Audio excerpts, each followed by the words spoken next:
Hi, I am Hitika. Welcome to my YouTube channel stat and study. आज से हम probability and distributions के concept start करेंगे जो डिस्ट्रीब्यूशन थ्योरी के अंडर कवर होते हैं।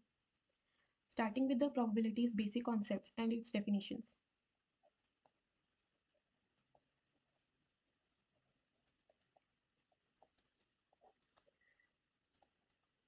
पहले हम कुछ बेसिक डेफिनेशन स्टडी करेंगे जो हम फर्दर टर्मिनोलॉजीज यूज करने वाले हैं। सबसे पहले तो आता है कि रैंडम एक्सपेरिमेंट क्या होता है। रैंडम एक्सपेरिमेंट जैसे नाम पढ़ के पता चलता है कि कोई एक्सपेरिमेंट जिसकी आउटपुट रैंडम है। ओके, केस ऐसा हो सकता है कि हमें पता हो कि क्या आउटपुट आ सकती है, पर हम एग्जैक्टली नहीं बता सकते कि क्या आउटपुट आएगी। जैसे अगर मैं कॉइन टॉस करती हूँ तो मैं ये बता सकती हूँ कि हेड्स आएगा या टेल्स आएगा, पर मैं ये नहीं कह सकती कि हेड्स ही आएगा या टेल्स ही आएगा। Okay, that is random experiment जो जिसका आउटकम रैंडम हो।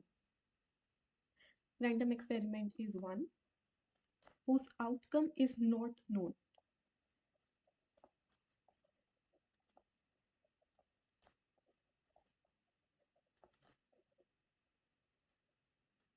Okay, or you can say not known in advance. Example हम कुछ भी ले सकते हैं, जैसे आज बारिश होगी कि नहीं होगी। हम अंदाज़ा लगा सकते हैं मौसम देख के, पर हम एग्जैक्टली नहीं कह सकते ना। या जैसे हम कॉइन टॉस कर रहे हैं या हम डाइस रोल कर रहे हैं। उसके बाद आता है sample space, usually referred from S by S. तो सैम्पल स्पेस क्या होता है? Set of possible outcomes.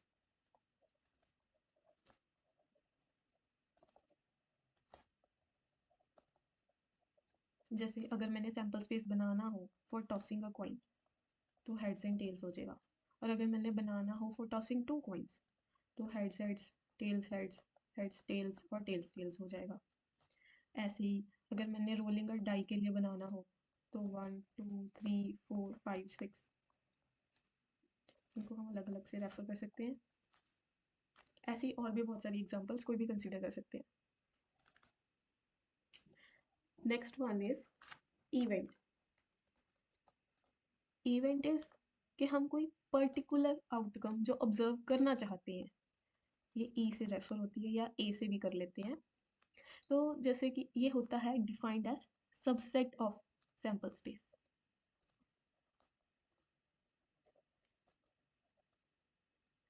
जैसे अगर मैं एक कॉइन टॉस कर रही हूँ तो उसमें इवेंट पॉसिबल क्या है?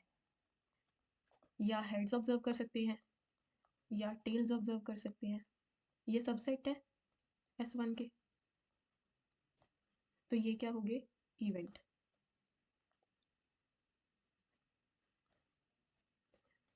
Next is elementary event. Elementary event different क्यों है इवेंट से? इसको भी ई से ही रेफर करते हैं।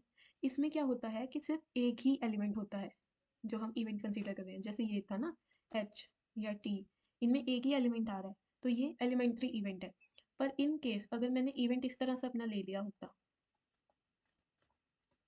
जब मैं डाइस रोल कर रही हूँ तो 1 और 2 मैंने ऑब्जर्व करना है ना, या जब मैं कॉइन टॉस कर रही हूँ तब मैंने हेड्स और टेल्स दोनों ही अपने इवेंट ले लिए, क्योंकि है तो ये भी सबसेट ही ना सेट का। तो ये भी क्या है? इवेंट। लेकिन ये वाला इवेंट और ये वाला इवेंट क्यों डिफरेंट है? ये एलिमेंट्री इवेंट है और ये सिंपल इवेंट है। जस्ट इनके नेम डिफरेंट है और कुछ फर्क नहीं है। एलिमेंट्री इवेंट क्या है? Event consisting of single element.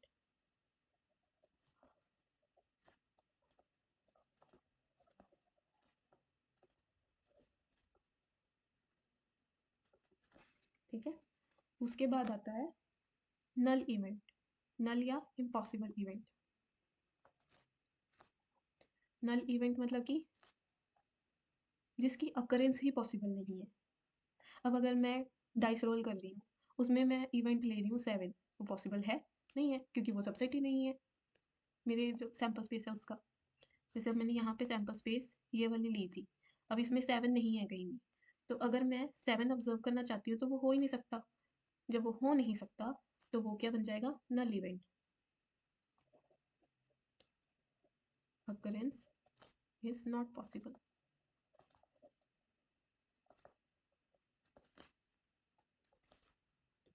Next is equally likely events.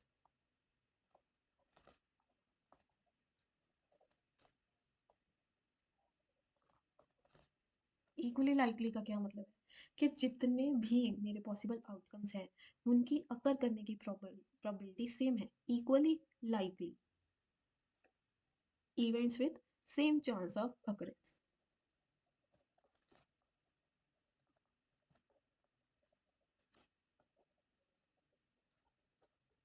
जैसे अगर मैं E1 लेती हूँ हेड्स, है ना, और E2 लेती हूँ टेल्स, तो ये इक्वली लाइकली है।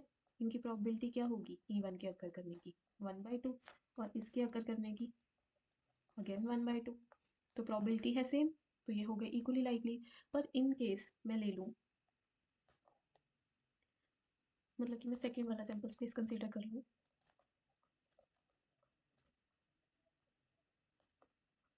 तो इस केस में अगर मैं इवेंट अपना इस तरह से ले लूँ कि जैसे इवेंट मैंने ले लिया same outcome on both points, है ना, और E2 मैंने ले लिया different outcome on both points, तो इसके केस में क्या आएगा, HH एंड TT, और इसके केस में आएगा, E2 के केस में आएगा HT एंड TH। तो प्रोबेबिलिटी क्या हुई E1 के अकर करने की, again 1/2, 2/4, 1 and 2, total are 4, so probability will be 2/4, और E2 वाले केस में again 2/4, right? So probabilities are same, that's why they are equally likely events.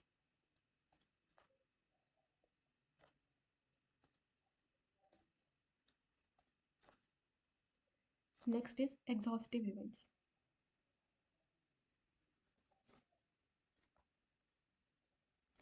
Exhaustive events क्या होते हैं कि जब हम उनका यूनियन करते हैं तो हमारा पूरा सैंपल स्पेस रिजल्ट में आता है। हम कितने भी इवेंट्स बना सकते हैं और जब हम उनका यूनियन करेंगे तो हमारा रिजल्ट क्या होगा, sample space. That union of events is sample space. अब जैसे मैंने वही वाला लिया था कॉइन टॉस करने वाला ही, जब मैंने उसका सैंपल स्पेस मेरा H एंड T था, तब मैंने दो इवेंट बनाए थे ना, हेड्स और टेल्स। जब मैं इनको ज्वाइन करूंगी, इनका यूनियन करने पे क्या बनेगा, अगेन सैंपल स्पेस। तो ये दोनों इवेंट क्या हुए, एग्जॉस्टिव इवेंट्स। ऐसे ही अगर हम म्यूचुअली एक्सक्लूसिव करें तो इसमें क्या डिफरेंस आता है।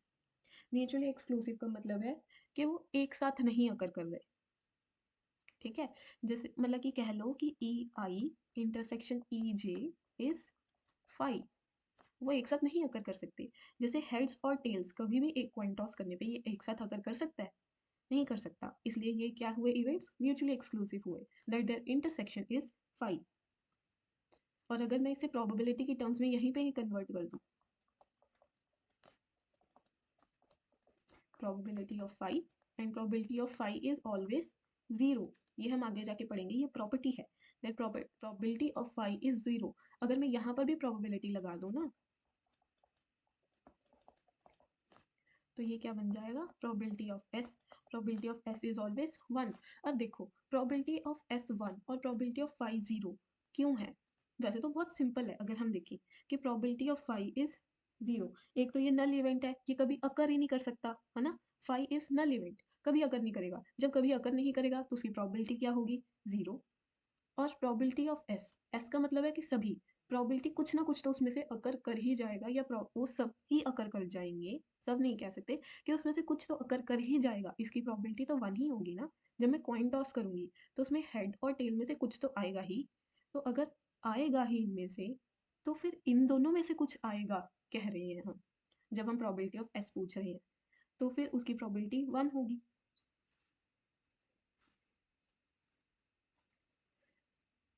समझ आ गया ना, सिंपल है, कंफ्यूज होने की बात नहीं है। अगर नहीं समझ आया तो कुछ ना अक्कर करने की प्रोबेबिलिटी 0 और जो हमारी सैंपल स्पेस है उसमें से कुछ अकर करेगा, उसकी प्रोबेबिलिटी हमेशा 1 रहेगी।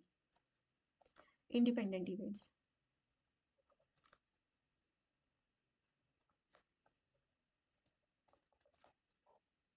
इंडिपेंडेंट इवेंट्स में क्या होता है कि वो एक साथ एक टाइम पे अकर नहीं कर सकते, लेकिन एक की अकरेंस, ओ सॉरी, वो म्यूचुअली एक्सक्लूसिव में होता है। इंडिपेंडेंट इवेंट्स में क्या होता है कि वो एक साथ अकर कर सकते हैं, पर एक की अकरेंस दूसरे पे इफेक्ट नहीं करेगी। अब वैसे अगर इसकी इंग्लिश लिखनी हो तो independent events are events that can occur together but occurrence of one doesn't affect occurrence of another।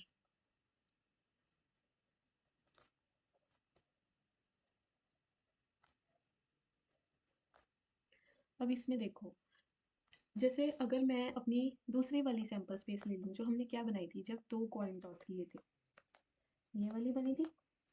अब इसमें अगर हम ध्यान दें तो क्या है, जब मैं 2 कॉइन टॉस कर रही हूँ तब एक कॉइन पे क्या आएगा और दूसरे कॉइन पे क्या आएगा, ये इफेक्ट नहीं कर रहा ना एक दूसरे को।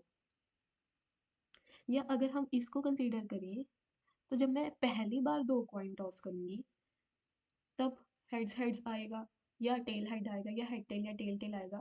ये इस चीज़ को इफेक्ट नहीं करेगा किसी भी तरह कि अगर मैं दूसरा कॉइन टॉस करूं उस पर टेल हेड आए।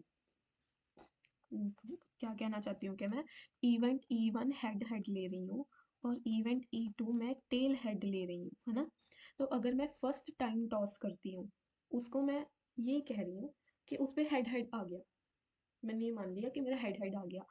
अब मैंने दूसरी बार टॉस किया, फिर उस पे जब टेल हेड आएगा या कुछ भी आएगा उस चीज़ पे इसका फर्क पड़ेगा कि पहली बार मेरा हेड हेड आया था, नहीं पड़ेगा ना। तो ये क्या हुए, इंडिपेंडेंट इवेंट्स हुए। एक की अकरेंस दूसरे की अकरेंस पे इफेक्ट नहीं डाल रही है। पहले क्या आया था इसका कोई मतलब नहीं या कोई फर्क नहीं पड़ता कि दूसरी बार क्या आएगा।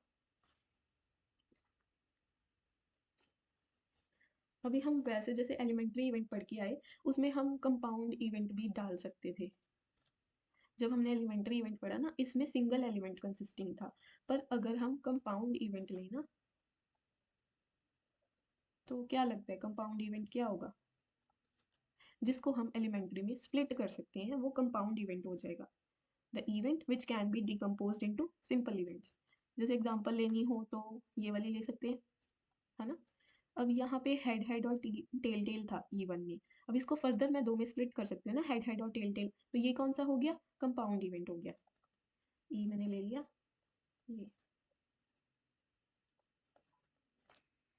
तो इसको मैं फर्दर स्प्लिट कर सकती थी हेड हेड और टेल टेल में, तो ये क्या बन गया, कंपाउंड इवेंट बन गया। अब यहाँ तक तो थी बेसिक डेफिनेशंस। अब हम बात करेंगे प्रोबेबिलिटी की डेफिनेशंस जो इंट्रोड्यूस करी गई थी। अगर हम देखें जब प्रोबेबिलिटी का टॉपिक इंट्रोड्यूस किया गया तब सबसे पहले क्लासिकल अप्रोच या कह लो बहुत सिंपल बहुत बेसिक डेफिनेशन प्रोबेबिलिटी की इंट्रोड्यूस की गई, जिसमें क्या था जो हम सबको पता है, probability is equals to number of favourable outcomes upon total number of possible outcomes, right. ये तो थी हमारी क्लासिकल अप्रोच। पर इसमें ना एक कंडीशन भी डाली गई थी कि जो हम सैंपल स्पेस उठा रहे हैं ना उसमें जो जो एलिमेंट हैं इंक्लूडेड ये सब कैसे होंगे, ये सारे मतलब कि बेसिकली इसको क्यों छोड़ा गया या हम इसे क्यों इतना कंसीडर नहीं कर पाते, क्योंकि जो कंडीशन इंक्लूड की गई थी वही इसकी एक लिमिटेशन बन गई। जो ये सारे सैंपल स्पेस के एलिमेंट्स होंगे ये इक्वली लाइकली और म्यूचुअली एक्सक्लूसिव होने चाहिए।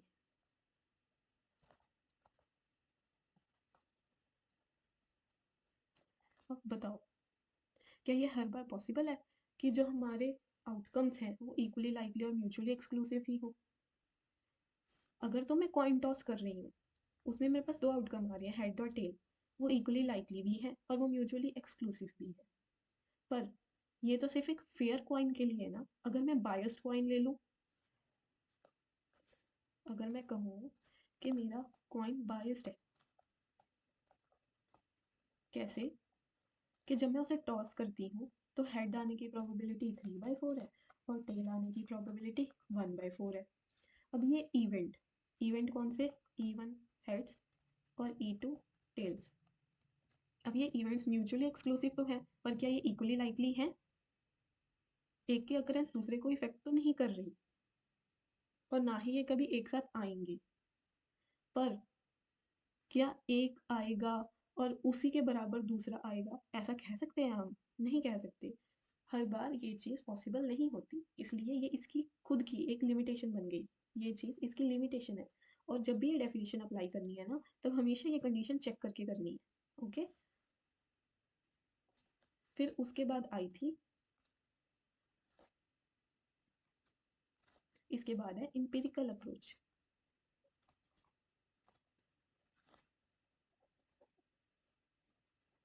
एम्पिरिकल अप्रोच में क्या था, इसमें उन्होंने जस्ट एक सिंपल सा चेंज कर दिया, limit n tends to infinity, again favourable outcomes upon total outcomes. इसको या तो हम स्मॉल n और इसको हम कैपिटल N से अगर रेफर कर लें तो फिर यहाँ पे कैपिटल N बन जाएगा। इसका क्या मतलब है? इसका मतलब है कि हम वही वाला एक्सपेरिमेंट जो हम अपनी क्लासिकल अप्रोच में परफॉर्म कर रहे थे ना, उसको हम इनफाइनाइट टर्म्स परफॉर्म करेंगे, ताकि हमें प्रोबेबिलिटी का पता चले। इससे उनने वो इक्वली लाइकली या म्यूचुअली एक्सक्लूसिव वाली डेफिनेशन तो रिमूव हो गई। अब वो कैसे रिमूव हो गई? और पिछली बारी में जो हमने केस लिया था उसमें इवेंट E1 लिया था H और E2 लिया था T। ये हमारा क्या था, अनबायस्ड, सॉरी बायस्ड कॉइन था ना। प्रोबेबिलिटी ऑफ E1 मेरी 3/4 थी और प्रोबेबिलिटी ऑफ E2 मेरी 1/4 थी, राइट। तो इसमें हमें इस चीज़ का फ़र्क नहीं पड़ेगा कि ये इक्वली लाइकली नहीं है। क्यों नहीं पड़ेगा? क्योंकि हम इनफाइनाइट टर्म्स अपना एक्सपेरिमेंट परफॉर्म कर रहे हैं। जब हम इनफाइनाइट टाइम्स एक्सपेरिमेंट परफॉर्म कर रहे हैं, तो इसका क्या मतलब है कि हम जब उसे बार बार परफॉर्म करते रहेंगे, तो हमें पता चल जाएगा कि ये इस पैटर्न में आ रहे हैं, कि हेड्स ज़्यादा बार आ रहा है, या कह लो हेड 75 टाइम्स आ रहा है आउट ऑफ 100 टाइम्स। तो वो चीज़ अब यहाँ पे इफेक्ट नहीं करेगी, ये प्रॉब्लम तो हमारी सॉल्व हो गई। पर नेक्स्ट प्रॉब्लम क्या आ गई, यही इसकी प्रॉब्लम बन गई। इनफाइनाइट टर्म्स परफॉर्म करना हर बार पॉसिबल नहीं होता। और कैसे नहीं होता? मान लो कि हमने ऑब्जर्व करना है कि कोई बाइक है, उसकी ब्रेक कितनी बार लगती है ना। जब कोई बाइक बन रही है उसमें वो ब्रेक्स लगा रहे हैं, तो उनने देखना है कि ब्रेक्स कितनी इफेक्टिव है, वो कितनी इमीडिएट लग जाती हैं। तो वो उसको अलग अलग कंडीशंस के अंदर टेस्ट करेंगे।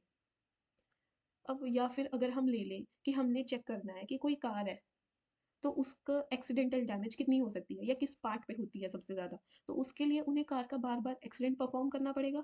तो car is an expensive material, expensive thing ना। हम उसका एक्सपेरिमेंट कितनी बार, 100 बार परफॉर्म कर सकते हैं? 100 नहीं तो 1000 बार परफॉर्म कर सकते हैं? नहीं कर सकते, क्योंकि ये बहुत एक्सपेंसिव पड़ जाएगा ना। तो हर बार इनफाइनाइट टाइम्स एक्सपेरिमेंट परफॉर्म करना पॉसिबल नहीं है या इकोनॉमिकल नहीं होता, इसलिए ये इसकी लिमिटेशन बन गई। फिर उसके बाद आई एक्सोमेटिक डेफिनेशन प्रोबेबिलिटी की।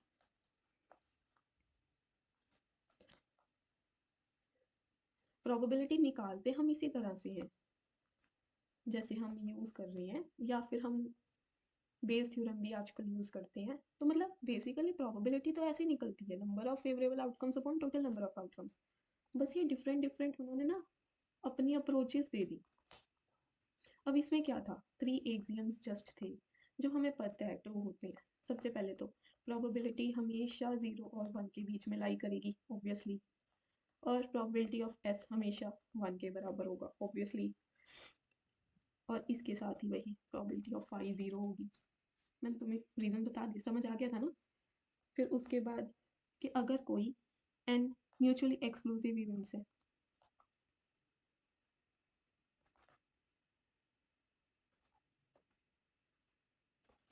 और उनका अगर मैं यूनियन करके प्रोबेबिलिटी निकालूंगी,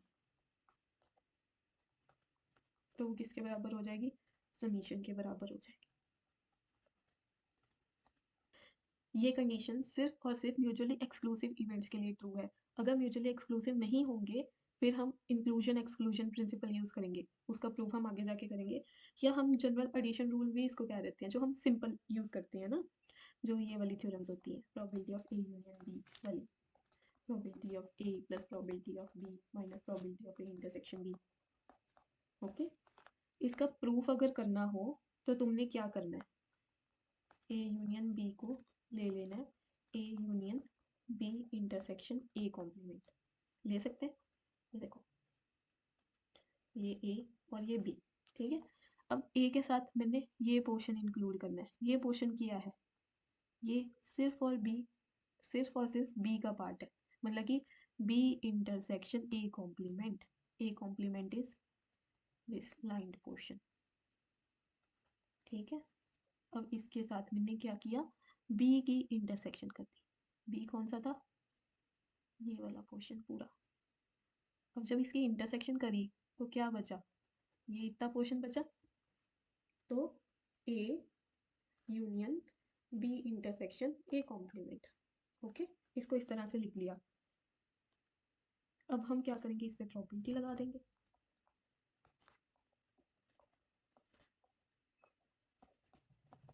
अब देखो, ये वाला पोर्शन और ये वाला पोर्शन म्यूचुअली एक्सक्लूसिव है ना, क्योंकि क्योंकि ये एक साथ अकर नहीं करेंगे। तो अब जब प्रोबेबिलिटी इस तरह से लग गई, इन्हें हम स्प्लिट भी कर सकते हैं इसके कारण।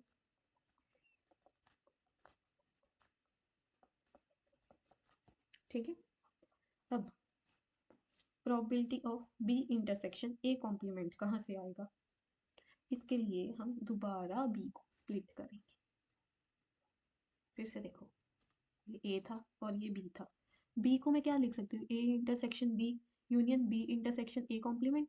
फिर से ये वाला portion B intersection A complement बन गया। तो मैं बी को लिख सकती हूँ A intersection B union B intersection A complement. Again these are mutually exclusive, if they are mutually exclusive तो इन्हें हम फिर से स्प्लिट कर सकते हैं।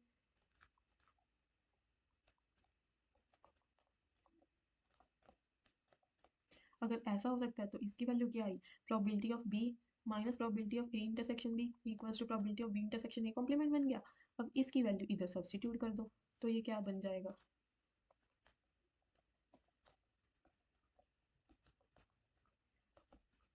Hence proved. ओके,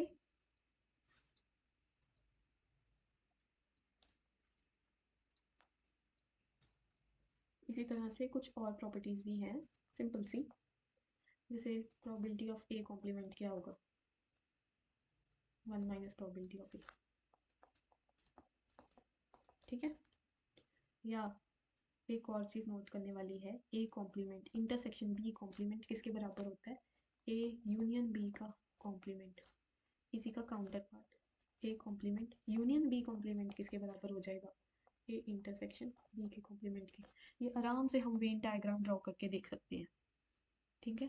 अब जो हमने पिछला रिजल्ट किया, जो एडिशन रूल था, उसको हम 2 से अगर 3 इवेंट्स पे मूव कर जाए, probability of A union B union C, तो क्या बन जाएगा, probability of A plus probability of B plus probability of C minus probability of A intersection B minus probability of A intersection C minus probability of B intersection C plus probability of A intersection B intersection सी।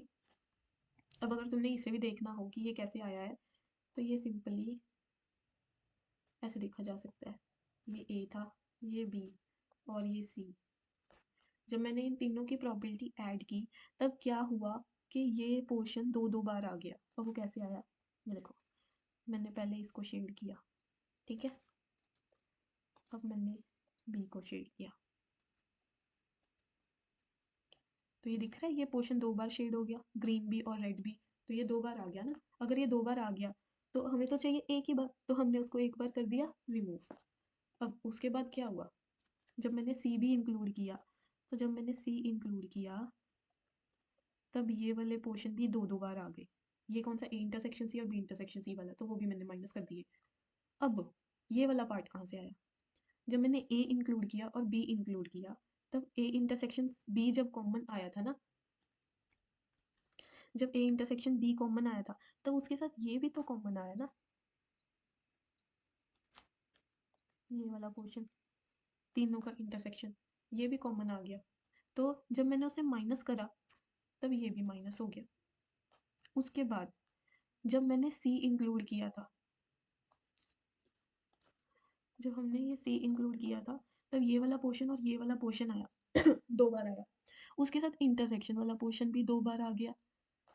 तो हमने दो बार जब उसे remove किया तो intersection फिर से दो बार रिमूव हो गया। मतलब कि जब जब हम रिमूव कर रहे थे ना तब तब इंटरसेक्शन आ रहा था और जा रहा था, तो वो फाइनली रहा नहीं, इसलिए हमने उसको ऐड करने के लिए अलग से दोबारा एडिशन कर दी। अब अगर तुम चाहते हो कि तुमने ये प्रूव करना है मैथमेटिकली तो उसके लिए मैं हिंट दे सकती हूँ। इसमें तुम क्या करो कि हमारे पास probability of A union B union C था, इसको ऐसे लिख लो, probability of A union B union C. ठीक है, फिर इसको तुम एज इवेंट वन और इवेंट टू लेके ट्रीट कर लो। इसका मतलब क्या हुआ, probability of E one union E two, इसका फॉर्मूला तो हमें पता ही है ना, probability of E one plus E two minus probability of E one intersection E two. ठीक है, अब ई2 को, ई1 को ए से और ई2 को बी यूनियन सी से रिप्लेस कर दो, तो ये चीज़ फिर खुल जाएगी, है ना, और ये चीज़ बन जाएगी E one intersection B union C, या A intersection B union C बन जाएगी। और इसको हम लिख सकते हैं A intersection B union B intersection C करके। इसको फर्दर दोबारा खोलो, जब ये खोलोगे तो वो फॉर्मूला बन जाएगा। अब हम करते हैं इंक्लूजन एक्सक्लूजन फॉर्मूला या प्रिंसिपल।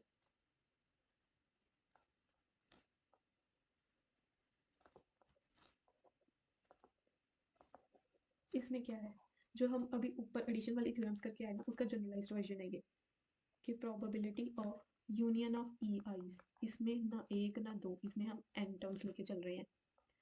समीशन और union of n E i's क्या हो जाएगा, summation probability of E i's i from 1 to n minus double summation 1 less than equals to i less than equals to j less than equals to 1 probability of E I intersection E j plus triple summation 1 less than equals to I less than equals to j less than equals to k less than equals to n probability of ei intersection ej intersection ek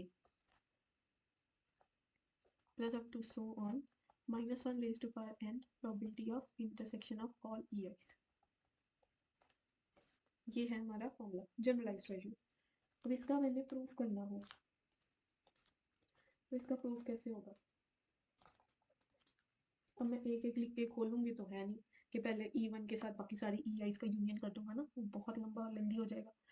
यहाँ पे use करेंगे हम PMI induction.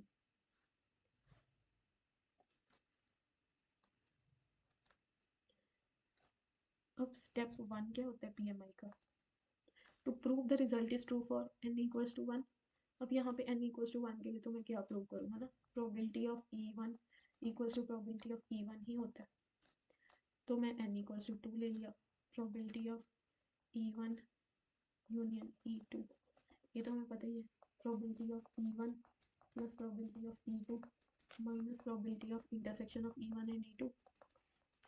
इसको मैं लिख सकती हूँ summation I from 1 to 2 probability of E i minus probability of E1 intersection E2।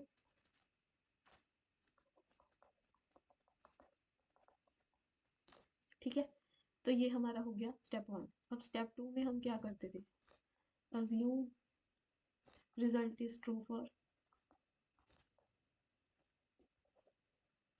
n equals to k। तो इसमें मैंने क्या किया, प्रोबेबिलिटी ऑफ यूनियन I1 से लेके k तक ई आई किसके बराबर है, समीशन I1 से लेके k तक probability of E i minus double summation I less than j probability of E I intersection E J up to so on minus 1 raised to power k probability of intersection of ei's I from 1 to k। ठीक है, अब step three, अब इसे ध्यान से देखना। अब हमने k+1 के लिए प्रूव करना है। अब अगर मैं इसको, ये मुझे शो करना है, इसको मैं ऐसे लिख लूँ तो कोई दिक्कत है? मैंने सिर्फ k+1 वाला अलग कर लिया, ठीक है। अब इसको मैं एक इवेंट ले लिया, इसको मैंने दूसरा ले लिया। अब मैं इसको खोल सकती हूँ?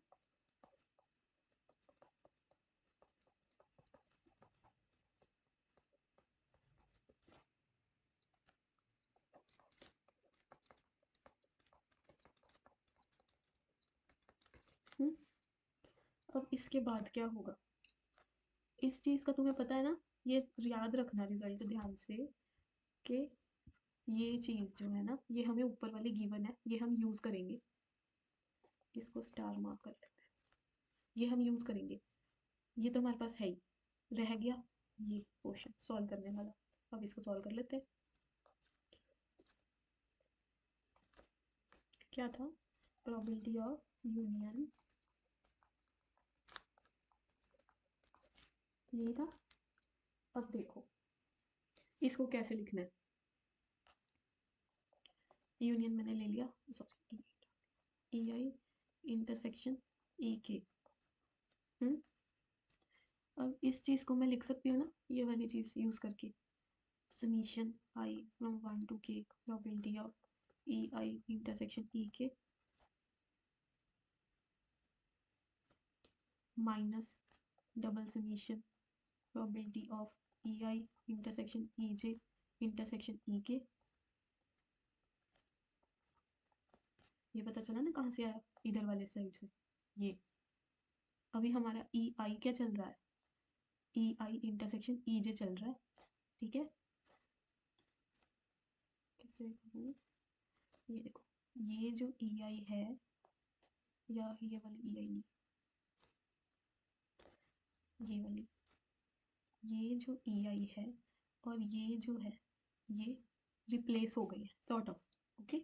यूनियन देखो आई 1 से के तक, ई आई क्या बन गया अब यहाँ पे? ई आई इंटरसेक्शन ई के बन गया। तो जहाँ जहाँ ई आई लिखा है ना इधर, वो सब किससे रिप्लेस हो जाएंगे? ई आई इंटरसेक्शन ई के से रिप्लेस हो जाएंगे। समीशन वही है, प्रोबेबिलिटी का सिंबल वही है, ई आई क्या बन गया? ई आई इंटरसेक्शन ई के बन गया। ऐसे ही यहाँ पे ई आई इंटरसेक्शन ई जे है ना, तो ये क्या बन गया? अगर ऐसे कर लें तो ऐसे लिखते हैं, ई के ई जे। अब ठीक है, और plus up to so on minus 1 raise to power K probability of intersection I from 1 to k E I intersection E K. अब देखना, ये चीज़ तो रही ऐसी, यहाँ से मैंने देखना है। और ये मेन तो जैसे ना इस तरह से लिख लो, इक्वल्स टू समीशन, तो ये है ही।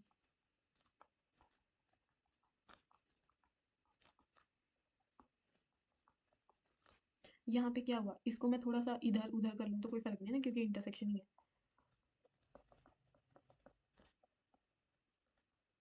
ठीक है।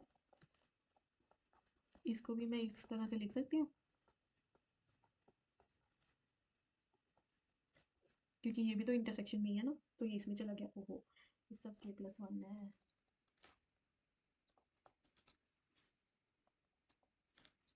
k+1 थे ना, k+1।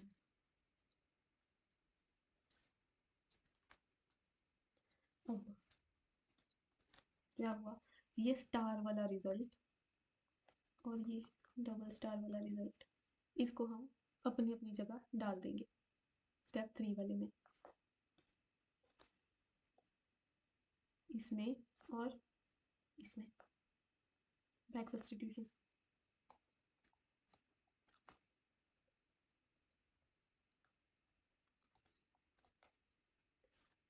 जब हम इसमें डालेंगे तो हमारे जो रिक्वायर्ड था वो आ जाएगा।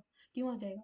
जब ये आई समीशन 1 से k तक था, एक और समीशन ये वाला आ गया, k+1 वाला।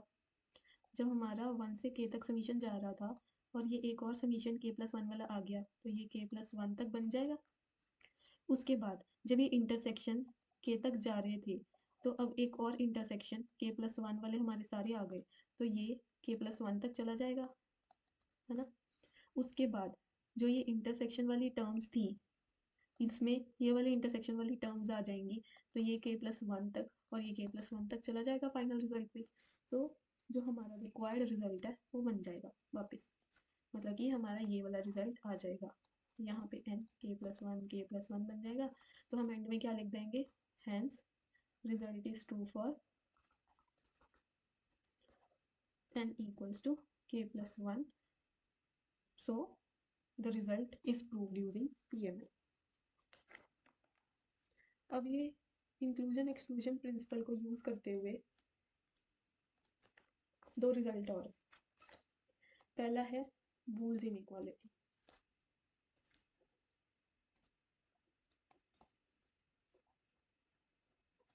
Very simple, probability of union of AIs, AIs level event, sorry,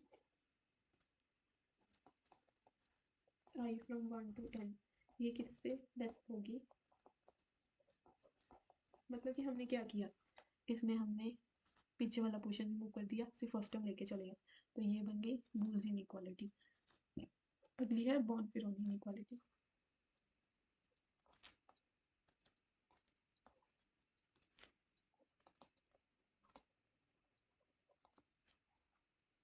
इसमें क्या हो जाता है, इसमें जस्ट कुछ कंडीशंस ऐड हो जाएंगी।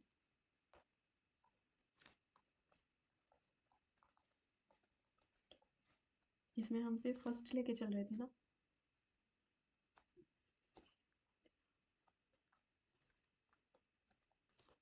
इसमें सेकंड वाली भी आ जाएगी।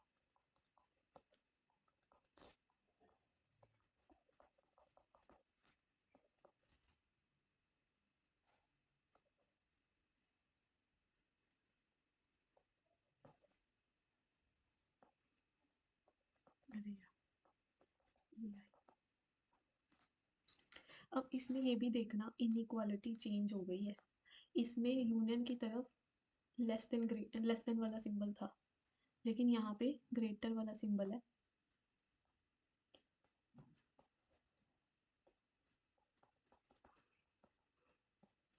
ठीक है, तो इसका क्या मतलब हुआ, बॉर्न-फेरोनी इक्वालिटी से हमें probability of union of EIs की रेंज पता चल जाती है। जैसे हमने कभी कभी अप्रॉक्सीमेशन लगानी होती है, मतलब बहुत ज़्यादा डाटा नहीं होता, जस्ट अप्रॉक्सीमेट रिजल्ट चाहिए होता है किसके बीच में लाई करेगा, तो हम ये यूज़ कर सकते हैं कि उनकी समीशन इंडिपेंडेंटली और उनकी जस्ट इंटरसेक्शंस के समीशन से माइनस करके, तो उसके बीच में कहीं लाई करेगा, तो बॉर्न-फेरोनी इनइक्वालिटी का रिजल्ट। अब ऐसे ही दो और रिजल्ट है, इसमें क्या होता है कि probability of intersection of AIs, I from 1 to n, AIs भी इवेंट के लिए यूज हो सकता है, तो ये क्या होगा, ग्रेटर देन होगा प्रोबेबिलिटी ऑफ AIs की समीशन -n-1 से, और क्या है कि अगर इनके कॉम्प्लीमेंट्स का इंटरसेक्शन हो जाता तो क्या होता, ये किससे ग्रेटर होता, कॉम्प्लीमेंट के समीशन करके -n-1 से। इसके बाद अगर A B का सबसेट हो जाता तब क्या होता, probability of B minus A किसके बराबर हो जाती है, probability of B minus probability of A, और प्रोबेबिलिटी ऑफ A जो है वो लेस देन इक्वल्स होती है प्रोबेबिलिटी ऑफ B। इस प्रॉपर्टी को मोनोटोनिसिटी भी बोलते हैं।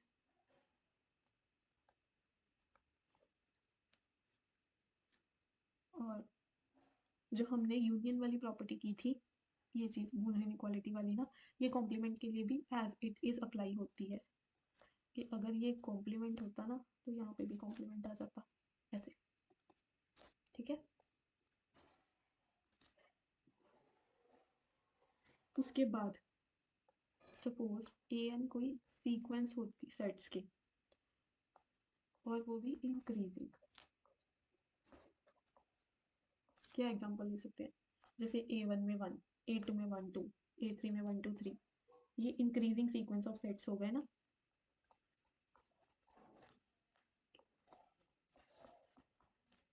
इन्हें इंक्रीजिंग क्यों बोलेंगे,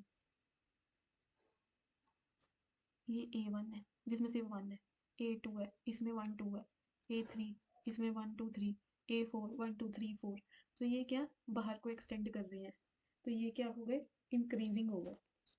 और अगर ऐसे सेट्स होते हैं तो क्या बन जाता है, limit n tends to infinity a n equals to union of a n. Okay, अगर मैं इन पे प्रोबेबिलिटी लगा दूं तो भी ये ट्रू रहेगा, इवन लिमिट बाहर भी आ सकती है।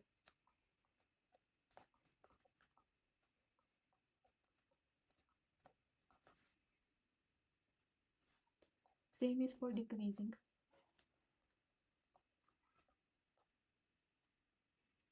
बट एक छोटा सा चेंज है इंटरसेक्शन का। सिमिलरली वही प्रोबेबिलिटी वाला रिजल्ट भी इस पे लग जाएगा।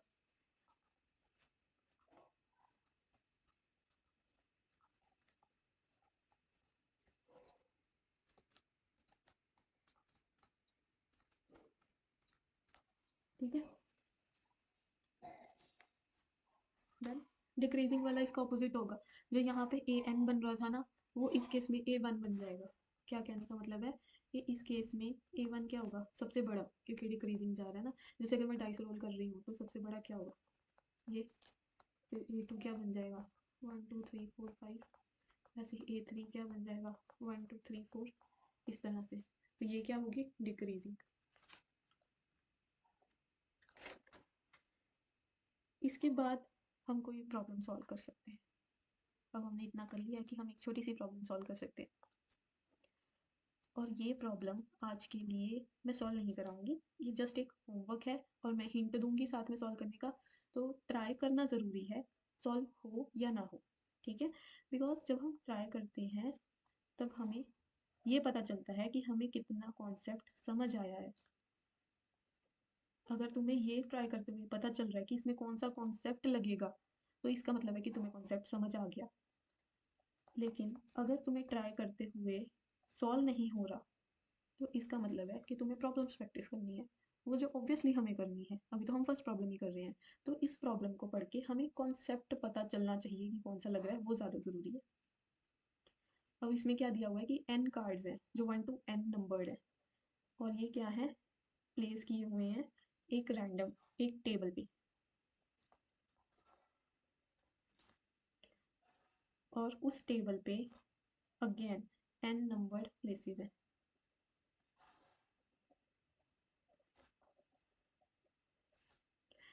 और ये n cards placed at random on the table, table की n नंबर प्लेसेस पे। तो अब हमने क्या करना है, फाइंड करनी है probability of at least one match, ये फाइंड करना है। इसको हम ऐसे भी ले सकते हैं, जैसे हमारे पास n लेटर्स है, n हाउसेस है, जैसे ये n लेटर्स है और n हाउसेस है। ऐसे ही घर बनाए मैंने छोटे छोटे से, चिट्ठियाँ ज़्यादा बड़ी हैं घरों से। n लेटर्स हैं और n हाउसेस हैं, और हमने ये एनवलप्स डिलीवर करने हैं हाउसेस में। तो अब जो पोस्टमैन है वो लेटर जब डिलीवर कर रहा है, तो क्या प्रोबेबिलिटी है कि उसने कम से कम एक लेटर सही घर पे डिलीवर किया होगा। सिंपल वर्ड्स में अगर हम ऐसे प्रॉब्लम कंसीडर करें, n कार्ड्स हैं और टेबल पे n प्लेसेस हैं, तो क्या प्रोबेबिलिटी है कि एक कार्ड, एटलीस्ट एक कार्ड एक करेक्ट प्लेस पे गया होगा या उसके नंबर वाली प्लेस पे ही गया होगा, इस चीज़ की क्या प्रोबेबिलिटी है। तो इसके लिए तुम्हें ये चीज़ पता चलनी चाहिए इसको कैसे इंटरप्रेट करना है, probability of at least one match. इसका हिंट यही है कि ये कॉन्सेप्ट हमने आज ही पढ़ा है और अभी फ्रेश फ्रेश पढ़ा है, जस्ट अभी इसका हम प्रूफ करके आ रहे हैं। ओके, अब ये चीज़ वो कैसे बनी और वो किसके बारे में मैं बात कर रही हूँ, ये तुम्हें देखना है। तो इस प्रॉब्लम को हम नेक्स्ट वीडियो में सॉल्व करेंगे। Thank you.